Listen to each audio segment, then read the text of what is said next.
The actor Noel Clarke has lost his libel claim against the Guardian newspaper. He was suing the Guardian over articles and a podcast, including one which claimed 20 women had complained about his conduct. He was suspended from BAFTA and dropped from various productions in light of the allegations. Arts and entertainment correspondent Katie Spencer is here with us now. What more can you tell us? He has lost his High Court libel case, is the big thing that we now know. He'd been seeking £70 million in damages. This all emerged after, in 2021, just a few weeks after he was given BAFTA's outstanding contribution to cinema. These claims emerged. The Guardian published its first article claiming that there were various allegations of women that had approached them, claiming that he had behaved badly, claims of sexual misconduct. He basically, after that, BAFTA cancelled his membership. He was unable to work again because of these claims. The Guardian went on to publish a further 8 more pieces delving into the story itself. In 2022, the police had actually said that there would be no criminal investigation over this, and I think that in part prompted then Noel Clarke to decide to take the Guardian to court. Throughout this, he has denied any wrongdoing.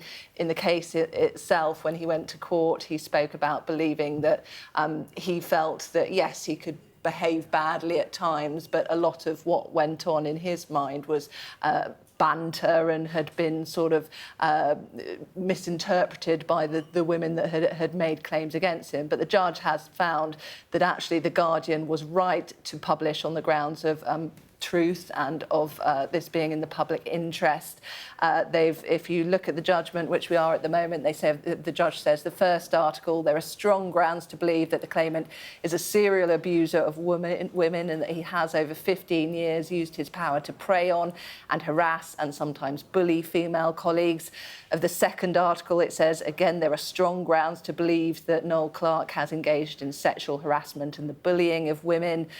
The third article, it says, again, strong grounds to believe that the claimant has engaged in verbal abuse, bullying, sexual harassment, and it goes on. All of the articles that the Guardian put out, the judge has found that there are grounds of them to justify publishing those allegations, that there's strong grounds that he was involved in groping, harassment, bullying, all of the things that the Guardian went ahead and published. Noel Clarke, on his part, he claimed that he was made a scapegoat. He, in his argument through his lawyers, he spoke about the fact that these claims had come off the back of the Me Too movement and that he felt that it was the industry zealously trying to correct himself and that he was a victim of really the time that these allegations were published. But the judge clearly finding that the Guardian was right to go ahead and publish the articles as they did.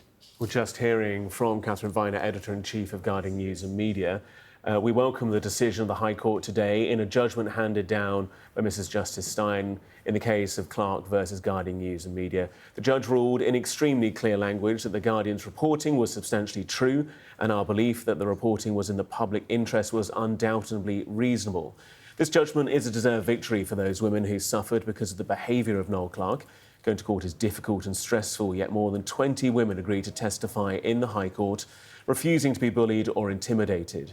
This is a landmark judgment for Guardian journalism and for investigative journalism in Britain. Important to fight this case. Deeply researched by some of our best reporters who work diligently and responsibly. Judgment is clear. The investigation was thorough and fair, a template for public interest journalism. I hope today will give encouragement to other women in similar situations who have been too fearful to raise their voices for fear of consequences. That's Catherine Viner, Editor-in-Chief of Guardian News. And I've just had through an official statement from Noel Clarke. His response is that today's result is disappointing. For almost 5 years, I have fought against a powerful media outlet and its extensive legal teams over inaccurate and damaging reporting. You should say the judge disagrees on that. They've found in the Guardian favour. These stories started via anonymous emails portraying me as a monster to attract attention and outrage. The goal was to damage my career, and they succeeded. I have never claimed to be perfect, but I'm not the person described in these articles. Overnight, I lost everything. The media outlet didn't just ruin my life, they ripped through my family's also. The decision today does not change the fact that inaccuracies were published. While they may have won in court, they have lost the trust that journalism depends on. Well, I would say that perhaps the opposite is the case, in that the the judge in this case has actually found that there was a public interest and that the claims that were made in these articles were substantially on the grounds of truth. They appeared to be true. And the Guardian, understandably, it is their main and leading story on their website at the moment, and they note that they relied on testimony from almost 30 people, and as was also noted by Catherine Viner there in that statement, 18 to 20 of whom gave accounts in court.